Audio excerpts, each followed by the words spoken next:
नमस्कार दोस्तों, मेरा नाम है विमल सिंह। बालाजी स्टडी अड्डा में आपका स्वागत है। UP TET C TET super TET के लिए मॉडल पेपर हम आपको करा रहे हैं। तो मॉडल पेपर नंबर 15 के इससे पहले हमने ईवीएस के प्रश्न देखे थे। साइड में आई बटन पिछला वाला वीडियो आपको मिल जाएगा। आज हम देखेंगे हमारा मॉडल पेपर नंबर 16, जिसमें हम बाल विकास यानी सीडीपी के जो है 30 प्रश्न देखेंगे। चलिए शुरू करते हैं प्रश्न नंबर 1 से। सबसे पहला प्रश्न कि जो मानव विकास होता है वो एक है, मात्रात्मक है, गुणात्मक है, कुछ सीमा तक अमापनीय है या मापन ही नहीं कर सकते हैं, या फिर दोनों है। तो विकास आप क्या कहेंगे, मात्रात्मक भी होता है और साथ ही साथ गुणात्मक भी होता है। यानी कि आंसर आपका यहाँ पर एक और दो दोनों जो है सही हो जाएगा। फोर्थ वाला आपका ऑप्शन यहाँ पर सही होगा। दूसरा प्रश्न आपका है, विकास जो है वो शुरू होता है उत्तर बाल्यकाल से, प्रसव पूर्ण अवस्था से, शैशव काल से, या फिर पूर्व बाल्यकाल से। बताइए इनमें से कौन सा जो है वो सही होगा।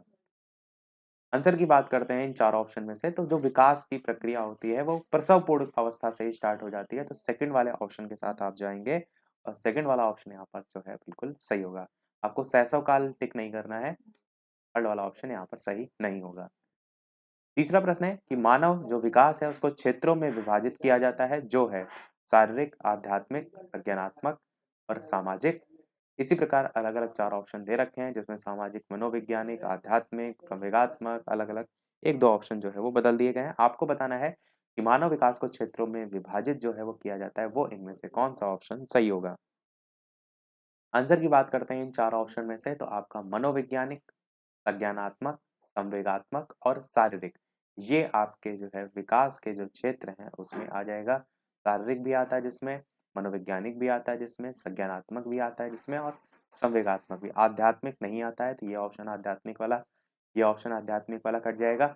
और सामाजिक भी आपका मानव विकास के क्षेत्रों में नहीं आता है, ये तो प्रभावित करने वाले क्षेत्रों में सामाजिक आता है। तो सेकंड वाला ऑप्शन भी यहाँ से कट जाएगा, तो फोर्थ वाला बचेगा, यही आपका सही होगा। अगला देखते हैं प्रश्न आपका चौथा कि बच्चे के उचित विकास को सुनिश्चित करने के लिए उसका स्वास्थ्य शारीरिक विकास एक महत्वपूर्ण पूर्व आवश्यकता है। ये कथन जो है वो किसका है।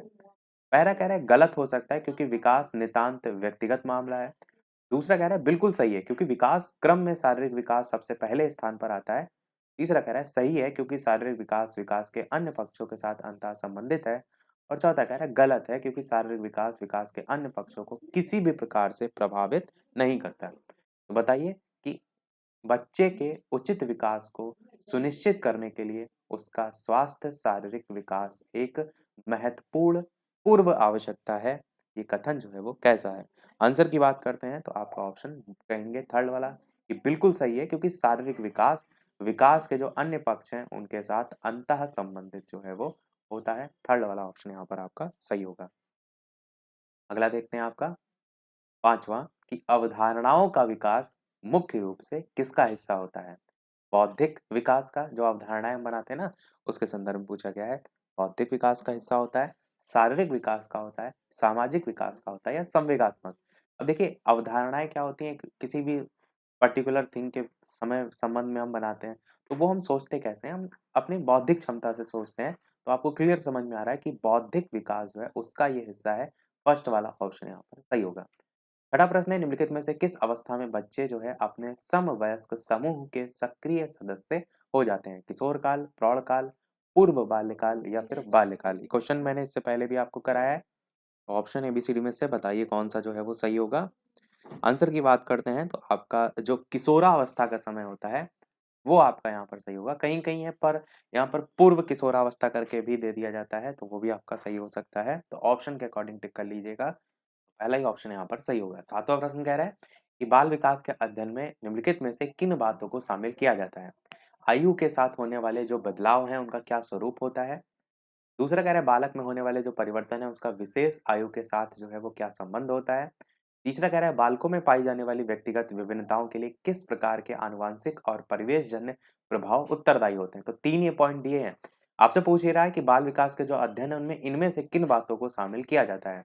ए और बी को, बी और सी को, ए और सी को, या फिर सभी को। बताइए कौन सा इनमें से सही होगा। आंसर की बात करते हैं तो सभी का सबसे पहले तो क्या बदलाव आ रहे हैं, उनका कैसा स्वरूप है, ये भी आपका होता है।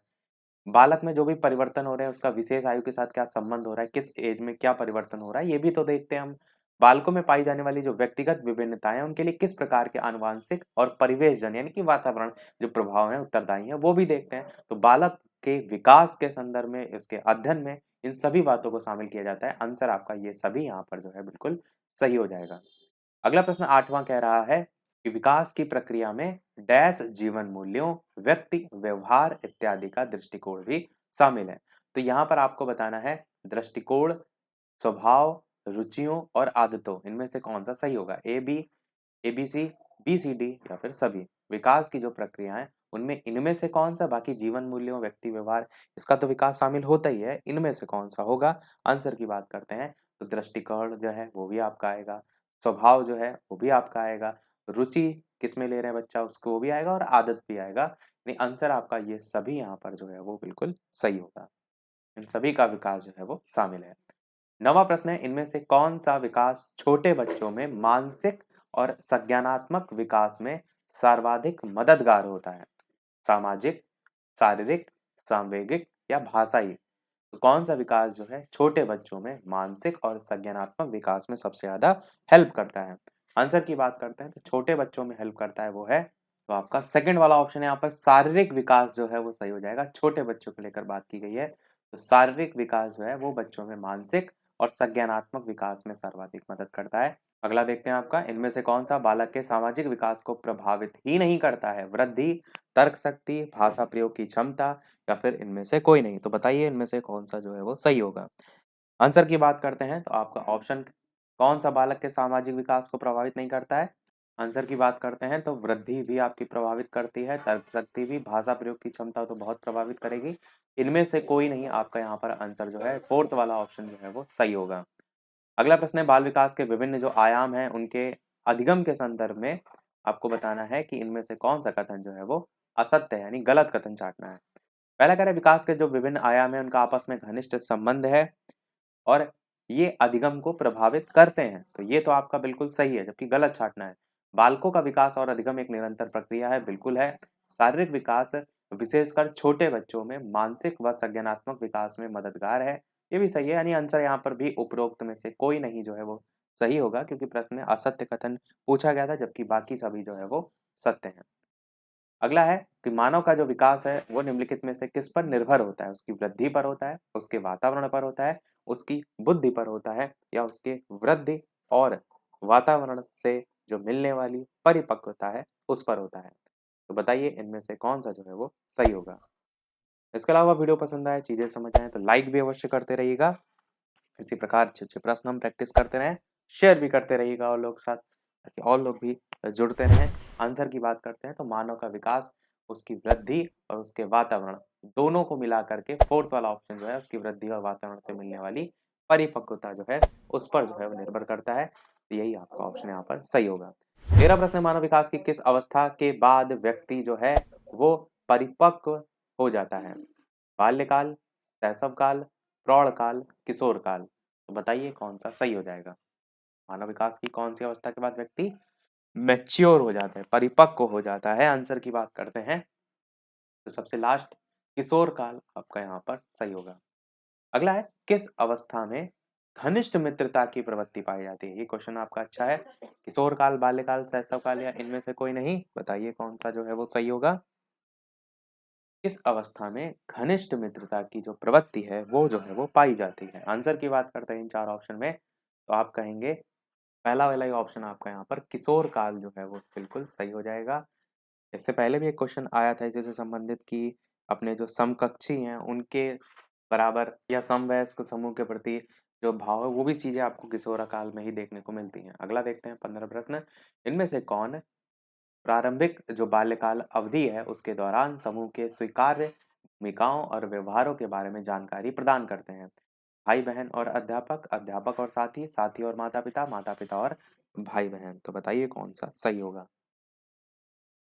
आंसर की बात करते हैं इन चार ऑप्शन में से तो आप क्या कहेंगे कि प्रारंभिक बाल्यावस्था अवधि के दौरान समूह की स्वीकार्य भूमिकाओं और व्यवहारों के बारे में जानकारी प्रदान करते हैं माता पिता और भाई बहन। फोर्थ वाला यहाँ पर जो है आपका ऑप्शन हो जाएगा।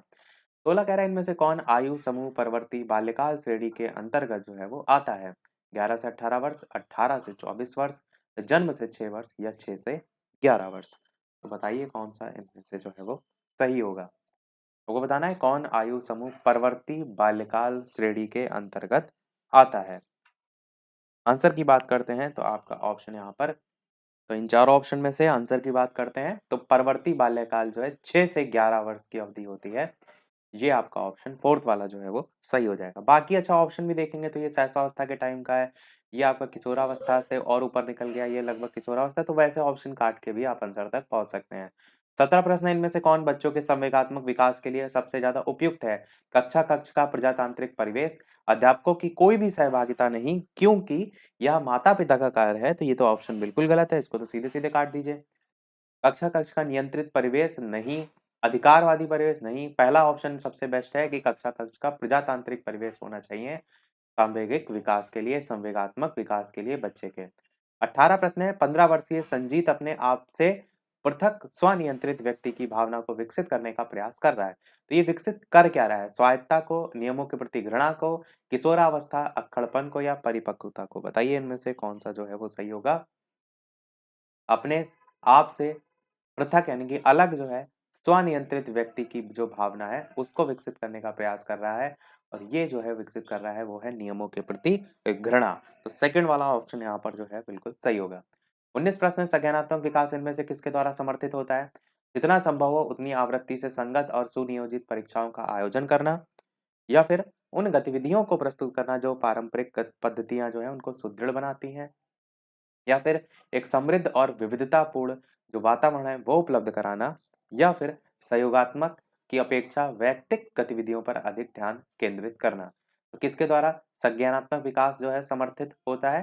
थर्ड वाला एकदम सही है, एक समृद्ध और विविधतापूर्ण वातावरण जो है उपलब्ध कराना, ये आपका ऑप्शन बिल्कुल सही होगा। 20 प्रश्न आपका है, सभी बच्चों की स्वतंत्र खेलों, अनौपचारिक और औपचारिक खेलों, योग और खेल की गतिविधियों में सहभागिता क्यों आवश्यक है। शारीरिक विकास के लिए, मानसिक विकास के लिए, सामाजिक विकास के लिए, या सभी यानी कि ओवरऑल विकास के लिए। तो आप कहेंगे ओवरऑल विकास आपका सही हो जाएगा, फोर्थ वाला ऑप्शन। 21 प्रश्न है, कौन सी पाठ्यचर्या सर्वाधिक उपयुक्त होगी बालक के शारीरिक और मानसिक विकास के जो अंतर संबंध है उनके अनुकूल, देश की सभ्यता संस्कृति के अनुकूल, बालक के शारीरिक और सामाजिक विकास के अंतर संबंध जो है उनके अनुकूल, या इनमें से कोई नहीं। तो बताइए इन चारों ऑप्शन में से कौन सा सही होगा। आंसर की बात करते हैं इन चार ऑप्शन में से पहला ही ऑप्शन यहाँ पर सही होगा, बालक के शारीरिक और मानसिक विकास का जो अंतर संबंध है उसके अनुकूल जो है जो सिलेबस है, पाठ्यचर्या है, वो सबसे ज्यादा उपयुक्त होगी, तो यही आपका ऑप्शन यहाँ पर सही होगा। 22 प्रश्न आपका है, आपकी कक्षा का छात्र संयम शारीरिक विकास की दृष्टि से काफी पिछड़ा हुआ है। कौन संयम, ये नाम है। आपको विकास के इनमें से किस आयाम में संयम को पिछड़ने की चिंता हो सकती है। संवेगात्मक विकास, बौद्धिक विकास, सामाजिक विकास। तो ए या केवल बी, या ए और सी, या फिर सभी। आंसर की बात करते हैं तो कहीं ना कहीं आप देख रहे हैं शारीरिक विकास की दृष्टि से वो काफी पिछड़ा हुआ है, तो प्रभावित वो जो है विकास के सभी आयामों को करेगा, चाहे वो संवेगात्मक हो, चाहे वो बौद्धिक हो, चाहे वो सामाजिक हो। आंसर आपका ये सभी यहाँ पर सही होगा। अगला देखते हैं आपका 23 प्रश्न, कि अपनी कक्षा की कुछ छात्रों को चुनकर 6 महीने में उनमें होने वाले विकास की एक रिपोर्ट तैयार करने के लिए आप इनमें से क्या चुनेंगे।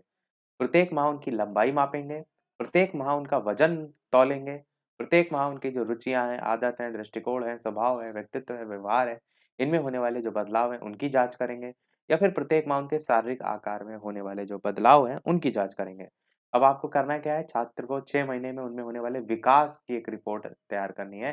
तो जो विकास होता है ना उसमें केवल लंबाई आती है, ना उनमें केवल वजन आता है, और ना ही उनमें शारीरिक आकार में बदलाव आता है। उसमें ओवरऑल चीज़ें, ओवरऑल डेवलपमेंट की बात होती है।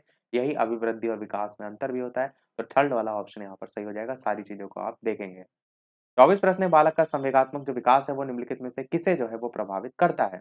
उसके शारीरिक विकास को प्रभावित करता है, उसके सामाजिक विकास को प्रभावित करता है, उसके नैतिक विकास को प्रभावित करता है, या सभी को करता है। केवल बी, ए और सी, बी और सी, या सभी। आप क्या कहेंगे, बालक का जो संवेगात्मक विकास है सभी को प्रभावित करता है, ये सभी यहाँ पर सही होगा। 25 प्रश्न आपका है, कि वृद्धि और विकास के संदर्भ में आपसे पूछा गया है इनमें से कौन सा कथन जो है वो सत्य है। पहला कह रहा है वृद्धि विकास की प्रक्रिया का एक चरण होता है जिसका क्षेत्र जो है वो असीमित होता है। दूसरा कह रहा है विकास जो है वो स्वयं जो है आपका स्वयं में एक विस्तृत अर्थ रखता है, और वृद्धि इसका एक भाग होता है। तीसरा कह रहा है कि विकास एक सतत प्रक्रिया है जो बालक के परिपक्व होने के बाद भी चलती रहती है, तो सी वाला तो आपका एकदम सही है। ए या बी में से आपको देखना है क्या दोनों सही हैं या केवल ए या ए और बी या बी और सी या ये सभी। तो वृद्धि जो है विकास की प्रक्रिया का एक चरण होता है जिसका क्षेत्र असीमित होता है, यहाँ पर लिखा है, बस यही गलत लिखा हुआ है क्योंकि जो वृद्धि होती है वो सीमित होती है, तो असीमित नहीं होता है, तो पहला ऑप्शन यहाँ से कट जाएगा। तो ये सभी वाला ऑप्शन भी यहाँ से कट जाएगा। अब सी वाला सही था। अब सी वाला सही है तो केवल देखिए थर्ड वाले ऑप्शन में बी और सी दे रखा है, आंसर यही सही होगा, बी वाला भी सही है। विकास स्वयं में एक विस्तृत अर्थ रखता है, वृद्धि इसका एक भाग होता है। तो विकास जो है उसके भाग में आता है आपका वृद्धि, ना कि वृद्धि के भाग में, समझ रहे हैं? जो पहले में लिखा है वो अपोजिट लिखा है, तो थर्ड वाला ऑप्शन बी और सी यहाँ पर सही होगा। अगला है मानव विकास के किस काल में बच्चों के सीखने की गति जो है वो सर्वाधिक होती है? बाल्यकाल, शैशव काल, प्रौढ़ काल या फिर किशोर काल? बताइए कौन सा इनमें से सही होगा। आंसर की बात करते हैं तो जो शैशवावस्था की एज होती है ना, ये सबसे ज्यादा सीखने की गति सबसे ज्यादा तेज होती है इस काल में, तो यही आपका ऑप्शन यहाँ पर सही होगा।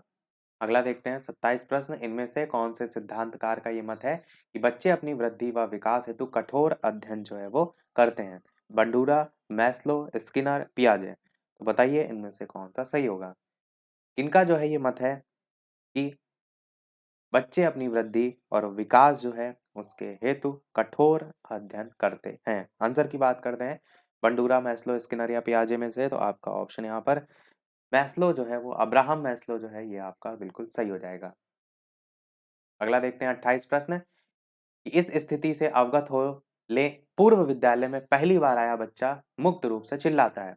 2 वर्ष पश्चात वही बच्चा जब प्रारंभिक विद्यालय में पहली बार आता है तो अपने तनाव चिल्लाकर व्यक्त नहीं करता है, अपितु उसके कंधे और गर्दन की पेशियां तन जाती हैं। उसके इस व्यवहारिक परिवर्तन का इनमें से क्या सैद्धांतिक आधार हो सकता है? विकास क्रमिक प्रकार से होता है, विकास निरंतरीय होता है, अलग अलग लोगों में विकास विभिन्न रूप से होता है, या विभेद और एकीकरण विकास के लक्षण है? अच्छा प्रश्न है, बताइए कौन सा सही होगा। आंसर की बात करते हैं तो इन चार ऑप्शन में से सेकंड वाला सही होगा, विकास निरंतरीय होता रहता है, तो ये आपका जो है वो सही हो जाएगा, ये जो कथन लिखा हुआ है इसके अकॉर्डिंग। सेकंड लास्ट प्रश्न 29 देखते हैं, 30 लास्ट होगा और उसके बाद एक प्रश्न हम आपसे पूछेंगे। 29 प्रश्न आपका है, बच्चों के संज्ञानात्मक विकास को सबसे अच्छे तरीके से कहाँ परिभाषित किया जा सकता है? खेल के मैदान में, विद्यालय और कक्षा में, ऑडिटोरियम में या फिर घर में? ये आपका प्रीवियस ईयर का क्वेश्चन में से ही पूछा गया है। आंसर की बात करते हैं तो आप कहेंगे संज्ञानात्मक विकास को सबसे अच्छे तरीके से परिभाषित किया जा सकता है विद्यालय और कक्षा में। देखते हैं हमारा अगला और इस वीडियो का लास्ट प्रश्न, इसके बाद एक प्रश्न हम आपसे भी पूछेंगे इसके बाद के पोर्शन से, जैसे कि सभी वीडियो में हम आपसे एक नया कोई प्रश्न पूछते हैं। इसके अलावा वीडियो अभी तक आपने लाइक ना किया हो, सब लोग वीडियो को लाइक भी करते रहिएगा, चैनल पर नए हो सब्सक्राइब करके जुड़ जाइएगा, और टेलीग्राम चैनल से नहीं जुड़े हो लिंक आपको डिस्क्रिप्शन में मिल जाएगी, डायरेक्ट भी टेलीग्राम पर बालाजी स्टडी अड्डा सर्च करके जुड़ सकते हैं। प्रश्न आपका लास्ट है कि वह कौन सा स्थान है जहां बच्चे के संज्ञानात्मक विकास को सबसे बेहतर तरीके से परिभाषित किया जा सकता है? खेल का मैदान, विद्यालय और कक्षा, पर्यावरण, सभागार, घर। तो ये चार ऑप्शन है, बताइए कौन सा सही होगा।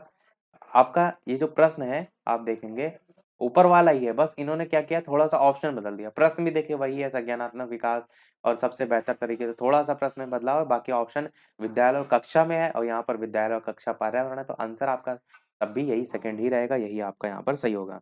अब एक प्रश्न आपके लिए भी, जैसे कि सभी वीडियो में हम आपसे एक ना एक प्रश्न पूछते हैं, तो ये है आपका इस वीडियो का प्रश्न, जिसका आंसर वीडियो के मेन कमेंट में टाइप करके आपको बताना है कि हरि गीतिका के प्रत्येक चरण में कितनी मात्राएं जो है वो होती हैं।